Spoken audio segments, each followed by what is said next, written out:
I have the extreme pleasure and privilege to be bringing to you our main event champion. This youngster has burst out onto the poker scene. Some of us know him as Divan van Wyk, but we're going to out him here. He also goes by the name of Troy Bolton on the online streets. It's an absolute pleasure to have him in the pressure seat on Under the Gun, the South African Poker Podcast. Divan, welcome to the show.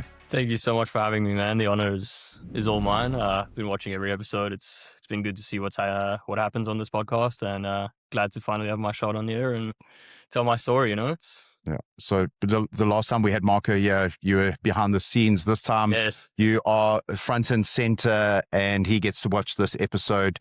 But before we get into the main event win, but first on that topic, congratulations. Thank you very much, man. Thank you very much. That was no small ask looking at that final table, and we're going to unpack that a little bit later in this interview. Yeah. Let's talk about who Divan is away from the poker table, and where did poker all start for you? For me, poker started a lot younger than most. I remember watching my dad play back online when it was on Silver Sands and stuff like that. And we ended up getting a set full of family, playing family nights, poker and stuff like that. And I really just fell in love with the game through that, and then lost it for a long time. And then after school, moved to Brisbane. And once I got there, started playing cash at the casino a bit, playing, $1, $2 tournaments on Ignition, stuff like that. And just kind of grew from there. Started playing pub poker tournaments with the mates I had there, and just grew from there. The $20 games became the $100 games, and the $100 games became the series. And then, poker bites you, and it just never lets go. So, it's been a great journey, but very... So looking at your GPI and Hendon Mob, quite a number of scores that you had over in Australia. Yeah. A lot of the mid stakes there, I was doing well. I was winning quite a few events there, and it felt good, but never the higher stakes, never in there with the big boys and stuff like that. And I think that's something that only really started once I moved to South Africa, where I got the opportunity to do that. So you unofficially get evicted out of Australia. Pretty much, yeah. And have to come back to South Africa. When did that all happen? So that all came about in early 2024. I found out my visa wasn't going to get an extension. So I figured out I was going to have to move back within a few months, and it came as a big shock, but obviously just kind of have to roll with it. So I had to say goodbye to all the friends, family, and everything I had there, to leave my job, move back. And then, poker just kind of started becoming a lot more accessible, had a lot more downtime, obviously not working anymore, stuff like that. So I started playing a lot of online poker, started crushing GG, started doing a lot more studying, started working with a coach. And he's obviously helped a lot. Obviously I haven't stayed on with him as much as I've wanted to, but the few things I have learned from him has helped tremendously. And I think the experience people get online goes unmissed, because people think about, these $5 tournaments, $10, you don't win a lot, but the experience you get of having 5 of those tables up at once is insane, because you're going to see the same spot over and over again. You're going to start learning what to do in that spot. And I think playing online is something that helps everyone's game a lot. 100%. And if you look at just the sheer volume that you're going to put on and running 5 tables simultaneously. Exactly. And you touched on playing on GG. You could be playing a $5 or $10 tournament, but against the player that's got $2-3 million in earnings on just on GG. Just on GG, yeah. The fields you're playing are very tough. You're learning a lot. If there's any people who's just getting into poker, I'll say go play those $1 tournaments. Put up 7 satellite tables, just play poker. Doesn't matter what it is, just get volume, play it. So while we're on the online streets, your breakout, your announcement to the South African poker community happens the first million of 2025 on PokerBet. Yeah. Troy Bolton stamps his authority and literally walks over the whole field. Talk us through that briefly. Like, what was it like? And what was it more so being exposed to the online poker community here in South Africa? It's a very funny story, the story behind that. I didn't even know that the tournament was happening. I'd heard about PokerBet from Damon Fine. I'd met him just recently at a cash game at Monty, and he told me about PokerBet, told me to check it out. I just never did. And then I saw on his story that night that he was playing this R1 million guarantee on PokerBet, and I was like, damn, I should probably hop in this. So I ended up hopping in pretty late, busted my first bullet, hopped back in just in time, kind of for late reg. I busted the first one just in time for late reg, and just kind of tanked to the add-on, and from there was pretty smooth sailing. So I remember losing a big one with Ace King to Ace Queen pretty early on after late reg, but was left with like 3-4 bigs, and then just managed to spin from there and never looked back, which was insane. But yeah, it was a very sick score. First tournament to play on PokerBet, just being my biggest score yet. It was my biggest score at the time. Massive. It was like 300K, I'm pretty sure. Yeah. And I remember having a lot of the Aussie boys in a Discord call watching me, just muted myself, deafened. I couldn't hear them, but I remember watching them. And as soon as I won, I undeafened. They were all just like cheering, and it was very special. I remember calling my mom and dad. It was so sick. Yeah. And yeah, it was from there, it just blew up, So do you think the stars aligned that then set you up to move into the live scene? We then saw you competing 2025 in various of the live scenes, but not really putting together results. Was there, and now the transition from online, particularly from GG, then PokerBet, now moving to the live streets in the South African scene, how did you find that adjustment? Yeah, it was very weird. Like I said, I used to be more of a live player in Oz. I used to go play live mostly. But adapting to the live scene here was very different for me somehow. I went to Times Square, was my first big one, and I remember just bubbling every single event I played. I bubbled the 30K, I bubbled the opening, I bubbled the 25K, and it started to kind of just feel like I was doing something wrong, something wasn't clicking, and but it was a massive adjustment. Starting to put faces to names was also big for me. Realizing who the big players are, meeting guys like Marco, like Geo, like those guys. I remember playing Ahmed in we were at the same table in the mystery, yeah. And that was very interesting. But yeah, it was funnily enough, it was a very big adjustment for me, even though I came from a live background. But yeah, it took some time to finally start stringing results in the live scene here. Yeah. I think it's a very different scene to what you find elsewhere in the world. People really know each other. It's a lot more exploitative, and I think that just took me a bit to understand. GTO even out now, the window sometimes. Yeah, took the charts like, this is sick, this is nice, but it's not going to work. Yeah. But yeah, so that took a lot of adjustment. But I think once I understood that and just putting the right gears in the right spots, that helps a lot. Yeah. So I think you win the APA last year, and from there just consistently finding results in every series that you've been competing in. Monty going really well for you at the beginning of the year as well, getting second in I think it was the mini main, mini main, and then just that setting you up to run good from a live perspective. We fast forward to Times Square, pretty also much, yeah. Two cashes there. Yeah, so it was weird this year. I came in kind of not knowing where I was going to be at poker-wise. Luckily, I had someone, I'm not sure if I'm meant to name them or not, but I had someone who was willing to give me an opportunity to play some of these bigger live ones. And so far it's worked out, which is really nice. We had the Marcy series where we had a cash first up in the one, not the one life, the step up one. The step up, yes. And final table there. We final tabled there, had some good momentum, hopped into the 5K immediately, and ran insanely well in that tournament. To get there, you have to run well, and I made a straight flush against a nut flush, flopped it. It was insane. Had some good momentum, and then ended up binking what was then my biggest live score in that mini main, and that gave us the Tanzanian trip, which was nice. Didn't have any big results there, but had some final table on the one life. Final table the one life, that was nice. So I had some momentum still, and then I remember getting back to South Africa after Tanzania, and I looked at Marco and I was like, for some reason, I know I'm only playing the main at Times Square, but I have an insanely good feeling for both of us in this event. And I'm not sure what it was, but I just felt like I was going to do well in this tournament. I even remember telling him if we weren't going to get an opportunity to get back into the tournament, that I was willing to put up a lot for it and take a big chunk of myself.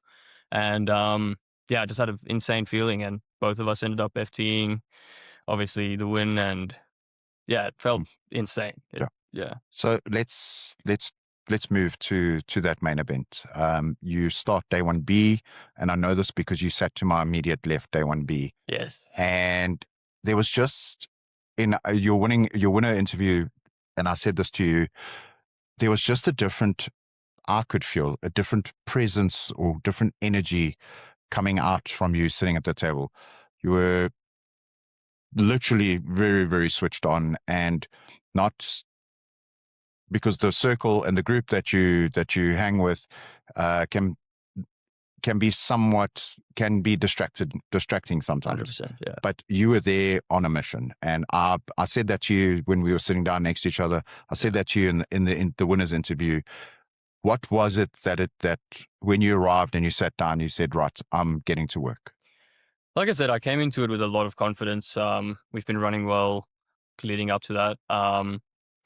It just felt like my game was in a very good place. I was making adjustments that I necessarily wasn't making in the past. I was kind of figuring out where to put on the brakes, where to put on the gas. And I feel like throughout the whole event, I was at risk maybe once on the FT. And to go from that to what I usually do, where I just have the foot on the pedal the whole time, red. I think that adjustment helped a lot in just being confident in my play and knowing that every play I make is correct and stuff like that. So yeah, I just sat down knowing that everything I was doing was correct, and whether I get cooled, whether anything happens, I'm proud of the game I'm playing, if that makes sense. Yeah. So yeah, when the bad beats came, because there were a few, it was kind of just like, okay, we still have a stack, we're still in, on to the next hand, And yeah, I think that helps a lot with confidence and getting through the field. For me, it sounds like you went in there with a plan. Very much. And you alluded to it, where what we have seen from you and your crew is that it's max pressure and high variance, and yeah, you find yourselves in some spots where you're wanting, because sometimes that approach doesn't work against the field that you're playing. 100%. Yeah, like I said, I think for me, it was just the important part was just getting paid in the right spots. And I think you were there for a hand where I ended up squeezing ace-3 suited, went call, flop came 2 clubs, I continued, turn nuts, and I jammed on him. He took about 2 minutes to call, but I just went for max because I knew in the situation, the image I have, yes, I'm going to get a lot more calls than most people. And so spots like that, I felt it's very important to just get the maximum amount of trips in the spots where I do have the hands, and then just try and, make the hands as often as possible. Obviously, it doesn't always go that way, but I was very fortunate enough in the main that I made enough hands to get paid often enough. And you did it. And was that what you were alluding to in the winner interview, where you said you were trying something different? And pretty much, yeah. Just trying to stay more patient and wait for the correct hands, especially in main events. We can't always have that strategy in all events, but especially in main events, I think it's very important to not blow up a stack. There was my first bullet in Tanzania. I pretty much took my stack, made it into a ball, and just soccer punted it into the abyss. And something in me just went, that's very wrong. This literally can't happen again. It's a main event. You're playing, hour and a half levels, hour levels. And yeah, we just can't be making mistakes. And the structure at Times Square particularly played very deep. Very deep. We were, 500 big blinds starting. Yeah. Even 300, we were 40 deep between the three of us. It was very nice.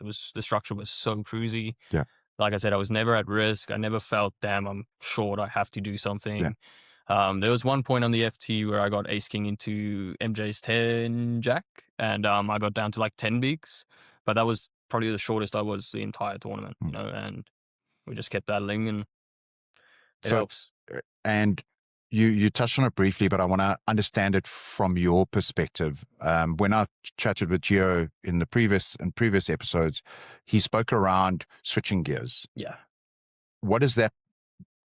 And you mentioned it, so I want to understand so that the viewers out there can also get to terms with what it's like when somebody who's well studied and proficient at the game talks about switching gears? So for me, obviously, my natural gear has always been red as fast as we can go. And I think that's not a bad base to have. If you're a very aggressive player, you're going to do well.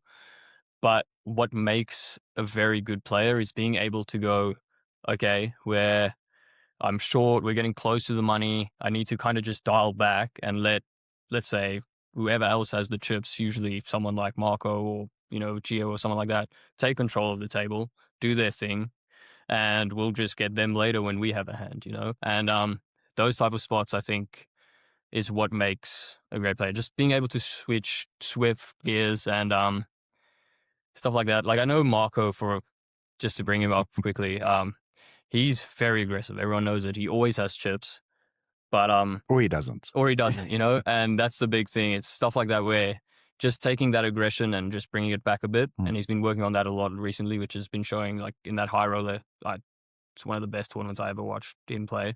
He just always had chips. He always had the gear in the right place. So Monty High Roller. Yeah. The one he won there, that was insane. He just had all the chips from gun to finish line, and insane watch. But then again, 3 days later in the main, so it's a very, very easy way to get your chips given away is not being able to switch gears. So I think it's a very important part of the game, and I think it's something I've just recently started learning as well. And I think that's obviously been showing in some of the results recently. And switching gears is very, very important in the game. And one of the gears has to be the ground gear. Absolutely. Yeah. Unfortunately, but it just has to. We're not always going to have all the chips in the tournament. There's going to be times where we're sitting with 12 left, the jumps are 100K or whatever, in some of these bigger field events, and you just kind of have to sit there and fold every single hand. So bagging day 1B, right I think in the mix of it, like top 5 in chips. We were up there. We were on track for a chip lead, but played a big one against Guppy. One of my only mistakes, trying to bluff Guppy. But he made a very good call with top pair on a very wet board and took quite a bit off me there. But we still ended up bagging like 4 start stacks, came in to day 2 very well. Funnily enough, the start of day 2, I ended up going all the way back to one and a half start stacks or so at the end of late reg. And then, just found some heat right after late reg closed and just cruising. So, and it's something I ask everybody because inevitably they lifted the trophy at the end. At what point did you realize you could win this? Honestly, around 4 people left. It was funny. I remember talking to Marco as we went to FT, and he was like, it's funny, I don't really feel this one, because he always feels, every time you get into an event, you want to feel like you're going to win. And he came up to me, it's like, damn, I don't really feel like I'm going to win this for some reason. And I was like, strangely enough, I haven't had that feeling that I'm going to win this or that we're so close to the win. I've just kind of been taking every spot as they come, which is also something I don't usually do. I always look at the first place number and I'm like, that's what we're playing for. That's what I'm here for. Anything less is cool. It's sick. It's a great run, but it's not the win, And, but for this one, it felt very, very different. It just kind of felt like I was just there kind of playing poker up until about 4-handed. When we started talking about deals, I started to realize, okay, there's quite a bit of money here. There's the trophy and everything like that. So it was a very weird feeling. It felt very surreal, but didn't really start thinking about the win until about 4-3 left. Yeah. So, and a lot of people would say South African players are always up for a deal, but I think if we compare it to certain series that get streamed and those stages, there's just no deal making in those events, full stop. So, but when you're there and it's one bad flip doesn't go your way and you have the chance of winning R1 million versus 300,000 rand, it's massive. It's massive. It's life-changing difference. Yeah. So it's a big swing from a big chunk of change. No, 100%. I've never been against or for deal making. I think if you get a deal that goes in your favor, absolutely take it. So for example, on this FT, I denied 2 deals, but ended up making a deal heads up, just because when I had the opportunity to make the deals forehanded, I felt like that wasn't really getting what I was worth at the time, and I felt like I had a very good understanding of the players left and my situation, and I just felt like I was very confident in my ability. And then ended up getting heads up with Moaz, asked him if he wanted to make a deal. We ended up pretty much taking ICM. I gave him like 10K extra or something at the end. And I mean, at that point, we played 12 hours or so Yeah. of the day. On day 3 only. It's been a long day. I'm tired. He's tired. Moaz, one of the best players in the country, would be very good at heads up. I can only imagine with his play style and stuff like that. So for me to give up, I think it was 125 to just lock it up, felt perfectly fine. Yeah. Yeah. But you did secure the trophy with having the larger chip stack. Exactly. So, So all of that helps. Yeah. And let's talk about the final table. So for me, 2 very clear things coming out of there. 1, stacked in terms of players, so some of the best players and some of the best up-and-coming players in the country on that. And with that said, the dynamic on that final table, you've got the experience and the old school crushers at that table and the household names, and then you've got you guys and 3 Scotty, yourself, and Marco, the young guns, sticking it to the old dogs. It was just it was such a good mix of talent at that table, and just showcased, unfortunately not a stream there, but just showcased what South African poker has in store for it. Man, yeah, I would have loved for that table to have been streamed. I think some of the hands were very, very interesting. Some of the spots we played were insane. But it was a very tough FT. I think I said this in the winners FT interview as well. It was very tough having guys like Muaz, a couple to my left. I had Harold to my left, Sugi to my left, MJ next to him, Marco next to him. You know, you're never getting there's no easy spots. You know, there's no easy spots. So you kind of have to grind for every chip. I was just trying to stay as locked in as I could, trying to make the right decision every single pot. It was hard to play against all of them, you know. Scotty's a very good player. He was very tough to play against. Unfortunately, I had to knock him out in the end, getting lucky, but he played very well. Marco, always tough to play against him. The guy doesn't have an off switch, like we've mentioned. And then, having MJ, Moaz, and all of them to my immediate left, it felt like anytime I would open, it's like, damn, which one of the lucky packet am I going to get in this spot, you know? So, just, you know, sticking to what I know and stuff like that was what got me through that FT. And it's important to just kind of not lift them up, and that's just another player, another player, play the best poker we could. So just taking a step back quickly from the main event, but looking at every final table that ran out at Times Square, every final table was tough.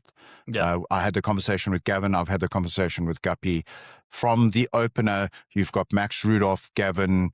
I can't even remember who else was on there, but like that's half the final table already stacked in a 8K or 5K. Then you've got the Mega Million was stacked again. Max was there. Max, myself, Moaz, Sean Bloom, Alvin Pillay. Man, the high roller stacked. Geo, it was just insane. No, I must say, it was Times Square was very good.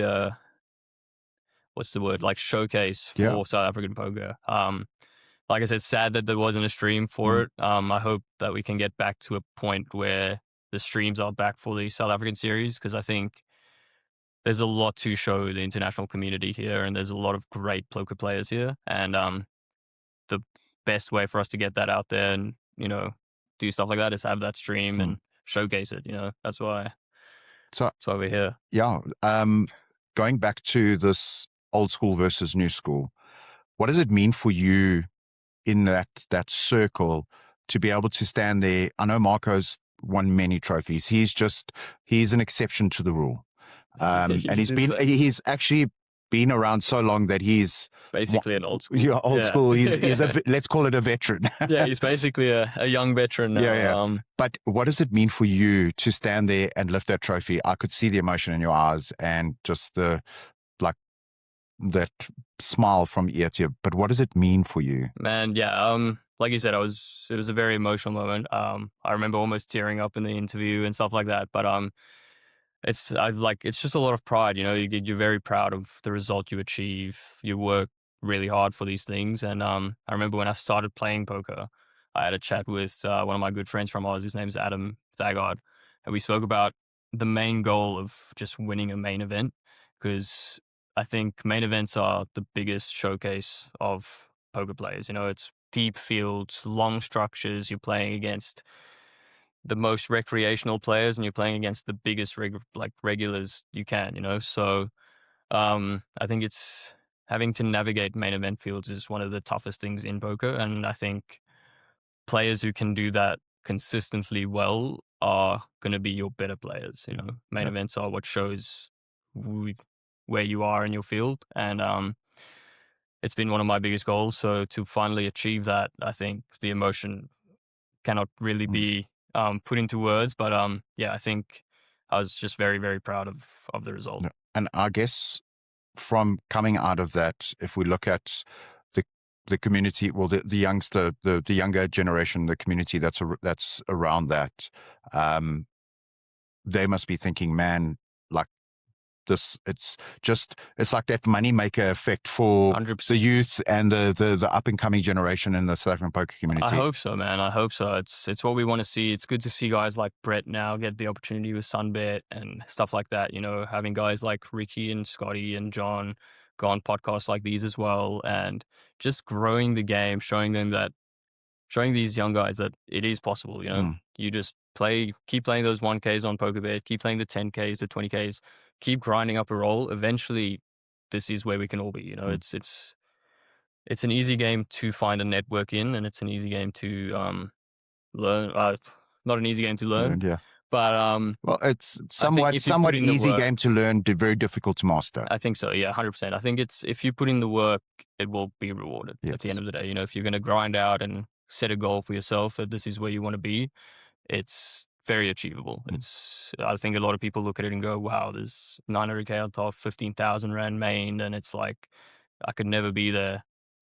If I can do it, literally anyone can. I mean, anything is possible. 100%. And it goes down to whether you're wanting to be a professional poker player or, and I know the show's not about me, but put out stuff for the poker community. It just takes hard work, dedication, commitment. And I think those are the fundamental things for any person to be successful in life, no matter what you're doing. 100%. I can't agree more. It's what you put into something is what you're going to get out at the end of the day. And I know for a lot of people, the live scene can be super intimidating. You sit down at the table, you see the guys like Marco and Gio and all those guys. It's super intimidating, like a lot of the times. But I guess, like I said, for the final table, you kind of just have to remember it's player A, player B, player C. And I think that's what made online so much easier to get used to, is you never know who you're playing against. So for like my first PokerBet main, I didn't know any of the players. I was just playing against player A, player B, kind of making my own notes on them at the time, and figuring out what type of player I'm playing against. So I think building people up in your head is just going to do a lot more. What's the word? Like, it's detrimental because you're going to see these monsters under the bed, or or you're going to talk yourself into he can't always have it, or whatever the case may be. 100%. And I think that type of intimidation, once you get used to it, the live scene is very, very manageable. It's it's just getting over that hump and finally getting to an event and sitting down. And I think that's what Shuffle Up tried to do with the APA thing. Didn't work out as intended, unfortunately, but I think it's a great concept to have something like that. Even what Tanif's doing for the women game now, it's huge. It's massive, just to get players into the live field and get players showing up, getting them into the game. Like I said, once poker bites, it's got you. So I think it's very good to see guys like you with the podcast and the content, and Tannis with that, and Craig and them with this. It grows the game so much, and I'll never ever not be a fan of anyone trying to grow the game. So, and something that you've touched on that I want to maybe just dig a bit deeper on is talking around it's just player A, player B. I think a lot of that, and for people that take this game not as serious as maybe you and I do, that it comes down to confidence. Yeah. And what are those things for you? And looking at your progression in your poker career so far, what have been the fundamental things that have helped you improve around your confidence or improve the confidence at the table? I think I was just very fortunate to be put in a group with a lot of people who play these high rollers often from when I first started playing. So I was friends with a lot of the guys who play these bigger events in Oz, and I was just watching them, learning from them, and seeing how they operate gives you the confidence to kind of do the same, because for you they're just another mate, so you don't kind of build them up in your head like that. And I think, just putting yourself in these spots over and over again. I remember I was super nervous playing my first high roller, but if I hopped in one now, I'd be a lot more comfortable. You know what I mean? So it's just experience and sitting at the table countless times. The more you do it, the more it's just going to be, another day at work. And I think that's the biggest part, is just building up experience in these fields and not building up the experience in your head as much. It's just another tournament. Doesn't matter what the buy-in level is. Well, yeah. Of course, in theory, not so yes. much. In theory, yes.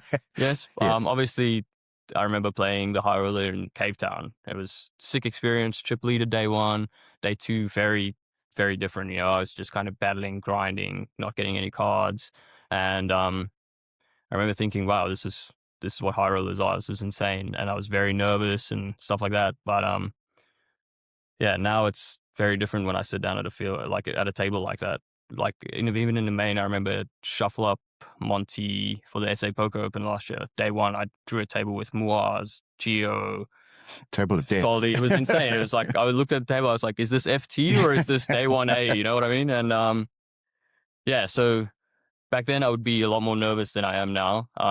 Even just getting to talk to a lot of these guys more often and getting to know them on a personal level builds that down a lot. Yeah, it humanizes them. Yes, exactly. They're also just 100%. people who play the game like me. They know the same amount of stuff as me, most likely. And they've also earned their stripes. Exactly. That's the thing. So it's just humanizing them and understanding that he wants your chips, you want his chips. Players up. Yeah. So talking and then moving away from the confidence side, what does a day in your life look like when it comes around, when you're not competing at the table? How much study is going into your game? How much work are you putting into yourself? Because for me, that is a direct relationship, or how your relationship is with poker, in terms of the effort, the energy, and how serious you're taking this game. 100%. I think that's a big thing that I've changed, or tried to change as much as I could this year, is just being more healthy, getting outside more. Me and Marco have been trying to, get to the gym as often as we can in between series and stuff like that. And I think just having a healthy lifestyle builds a lot around having a healthy mindset. And poker study-wise, I've probably been a bit more slack than I have in the past this year. But it's mostly just because I've been watching the game more than actually going into a lab and going, okay, ace 4, running sims, stuff like and that. What does the solver say? Exactly. So it's been a lot more just watching the game, watching streams, watching Triton streams, watching the big streams, and just understanding why certain things are happening in the game, I think, is more important than knowing that it's happening. So not passively watching for entertainment, but actively watching to learn. 100%. Yeah, learning from the bigger spots. Like I was watching the 25K WSOP the other day, the one Kirsten Foxen one. Because one of our Aussie friends was running deep in that Didier.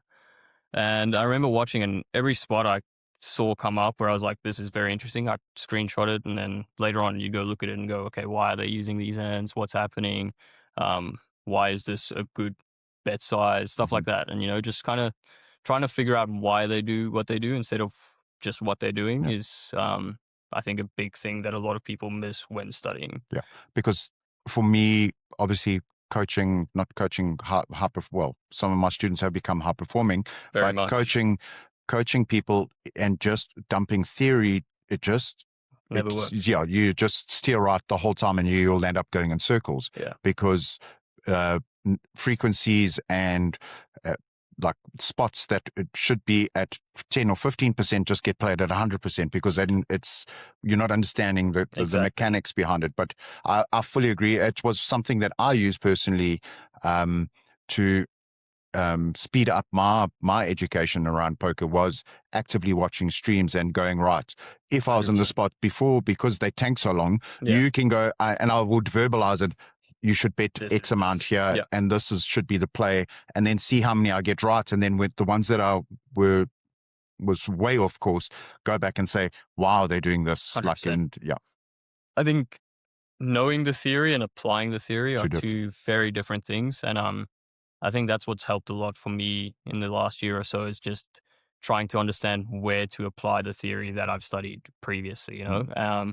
Because when I first started studying, it's, sick, we need to use these as hands as 3-bets, but you don't understand that the spots are so different half the times, you know, and then how the tables, the people around the table, and the configuration and the blind structures, and it will always be different. 100%. I'm not going to make the same move I'm going to make against Marco against golf, you know. It's two different players, it's two different moves, it's two different things, and I think that's a very important part that a lot of players are struggling to understand when they get to studying, because they go, I learned this and I feel like I'm playing well, but they just had it, and you know, yes, they did. It's the 90-year-old OMC who always has it. So when old man Joffrey says raise, you fold. You fold. You know, you look down at those kings and you just no, I'll never fold kings. But yeah, sometimes, you know, you just have to fold a good hand, and that's poker. I think that's what makes good poker players, is understanding when to let go of pots.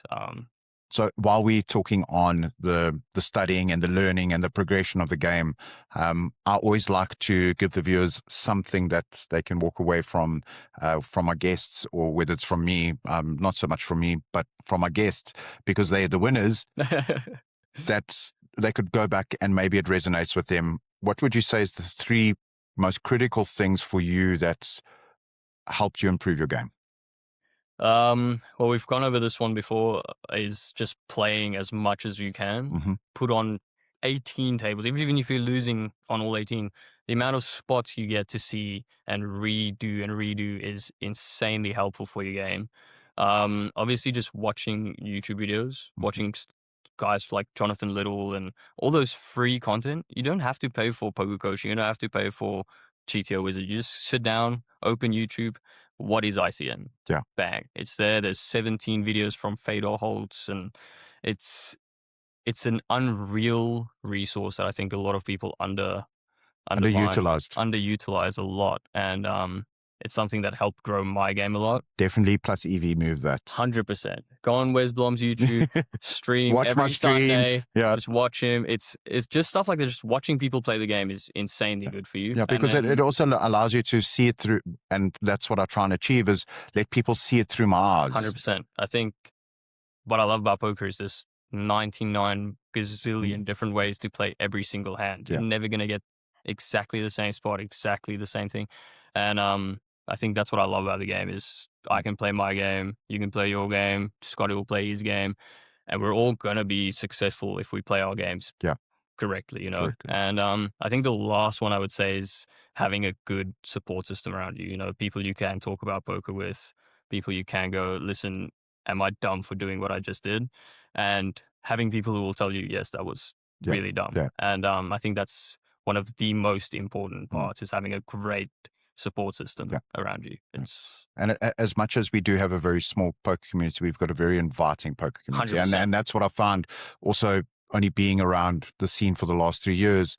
Eventually, once they realize they're not going to get rid of this donkey, we're going to have to tolerate him and his loudness. Like, it's been welcoming and inviting. And that's why I do what I do, is to allow for any new player that's going to cross that threshold and come join us, whether it's online or live, that they can feel welcome from day one. My first poker series here was Times Square last year, and you came up to me, it was very friendly, like, listen, if you need anything for the upcoming series or anything, let me know. I remember Clayton came up to me, had a chat, Marco, all these guys are like having great conversations. Me, Greg, we were playing the opening together, and I was like, wow, everyone here is insanely nice, very inviting. No one's like, you know, going, oh, you're the new guy, we're going to get you. Nothing like that. So it felt very comfortable. And that's why I said, like, all these guys think it's very intimidating to get into the Yeah. live game, and it does probably look very intimidating, but everyone on the table and even off the table is very friendly Yeah. to each other. It's Yeah. on the table, we want to kill each other, obviously. We want to take each Yeah. other's chips, but Yeah. once we step off for a break, it's, wow, how sick was that hand? Yeah. How awesome is this? Yeah. I've never experienced in a relationship with another person that off the table we're friends, but on the table I'm trying to murder you as much as possible and take a million chips off you, or Literally. like rather let me secure more money than you, but we can walk off the table and Be very good friends. Yeah. And I think that's an insanely weird part of poker, but it's something I love about it so much is like, it shouldn't be that way. You want to really, get into each other's heads and, battle each other and stuff.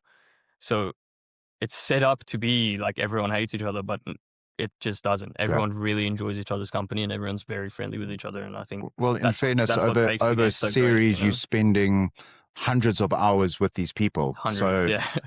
No, and you get to know each other very, very intimately. Yeah. Staying in the same hotels right across from each other. It's going on tours with each other. literally fly to Tanzania together. It's you get to know people very, very intimately, and I think that's a very good part about the game. I think poker can be a very lonely and depressing game at the best times, Yeah. and I think that's why I say the most important part is having that support system, having people that understand the game behind you, and learning from them is great and stuff, but just having them there as support and getting to siphon their knowledge and having someone to talk to about bad beats and stuff like that is great. It's something everyone needs in the poker community. So we've covered the dust has settled from Times Square. I mean, Absolutely. I'm sure you polishing that trophy at least once a week. Once and a day, maybe. found a great spot for it in the somewhere in the house or in the bedroom or in the ground where you guys front and center in the living room. What's up? What's next for Divan, aka Troy Bolton? Up next for me is a bit of a break now, and then shuffle up at Monty. I think I'm going to skip Boardwalk, just a bit too far to go down. Have other admin I'm trying to finalize at the moment for my personal life, and so yeah, I think end of July is shuffle up, so that's going to be up next for me. And other than that, just online poker bet, coin poker, all of those. Try and just keep the skills sharp and get as much volume in as I say. And it's a pretty boring life as a poker player. You just get to travel every now and again, but I think it's what makes it so much more fun when it does happen. Yeah. Divan, it's been an absolute pleasure getting to hear your story and relive your victory at the main event at Times Square. I was on the rail supporting you after I won the freeze out. That was a sick win as well. I remember just looking back at you guys playing heads up over there. I was like, oh, where's come from? But yeah, it's not about me. Like it was really, really good, great to see you, and I was actually rooting for you to take it down. Thank you so much, man. It's been an honor and a pleasure. But before we let you go, just a little bit of fun. I'm going to rapid fire a couple of questions to you. You're going to give me your best answer. Let's run it. Which do you prefer, live or online? Live, 100%. Yeah. Okay. And early stages of the tournament or bubble stages? I'm a big fan of the bubble and later stages of a tournament. I think that's when the poker becomes a bit more serious. Every decision starts to matter a bit more, and you have to actually really lock in and understand you're playing your best game. So I really enjoy that challenge of being on the bubble, taking the best spots I can and stuff like that. So yeah, definitely the later stages. If you had to win the next another event, which event would it be? The next event I would like to win, honestly, probably the main in Cape Town would be a big one to win. I feel like that's one you always get an international community at, and like I said, I think for me the main events are the special ones. Obviously, it'd be sick to win high rollers and stuff like that as well, but I think main event will always take precedent for me. Any main event to win would be very, very sick. And who would you say is the most underrated poker player in South Africa? The most underrated poker player in South Africa right now, I think, is Scotty T. I think he's doing very good work. Runs very well, but every time I watch him play, I think every single spot I see from him is very good. But that whole group, I think, is just doing everything right. They're managing their bankrolls correctly. They're studying. I see John and Ricky just studying every day and learning new things, and watching them play is just very, very fun. It's yeah, I think they're doing the right things. Yeah. And then your favorite poker hand? My favorite poker hand, it's lost me a lot of money, is King Deuce. King Deuce. Yeah. I don't know where it came from. It started somewhere in Oz at my first series. I remember running deep in my very first event, in the opening event. And the guy who ended up winning it, he ran really hot with King Deuce the entire day, won a triple up, and then ended up winning the event with King Deuce as well. And from there on, I was like, wow, that's a magical hand. And that whole week, it just kind of kept showing up, and it just became a massive inside joke between me and friends. And yeah, it's just kind of stuck since. So the King Deuce never lose, Yeah, right. Divan, it's been an absolute pleasure having you on the show. So much, I appreciate you. I appreciate all your time. I'm sure the viewers out there also appreciate hearing your story. We wish you all the best for the remainder of the 2026 poker season. Hopefully we see you taking home some more silverware and rising up the SA poker rankings. Be very nice to see. Yeah, I've been looking at the GPI rankings here and there thanks to the stream, thanks to the podcast, and yeah, it looks all right so far. A lot of work to be done, but yeah, it's a sick thing to have in the background, it's now between everyone. Front and center for everybody's mind around, hey, this thing actually moves and shakes quite a bit. Exactly, especially with a lot of people in Vegas now. I saw Edgar got a really good result. Gio's gotten a couple of good results. So, yeah, the list is just going to shake up. Once we get back to Boardwalk and Monty, it's going to be interesting to see where everyone lies. Yeah. All right. So thank you so much, man. Only a pleasure. My man. Thank you. Thank you. Let's go, Grinders. Let's go, baby.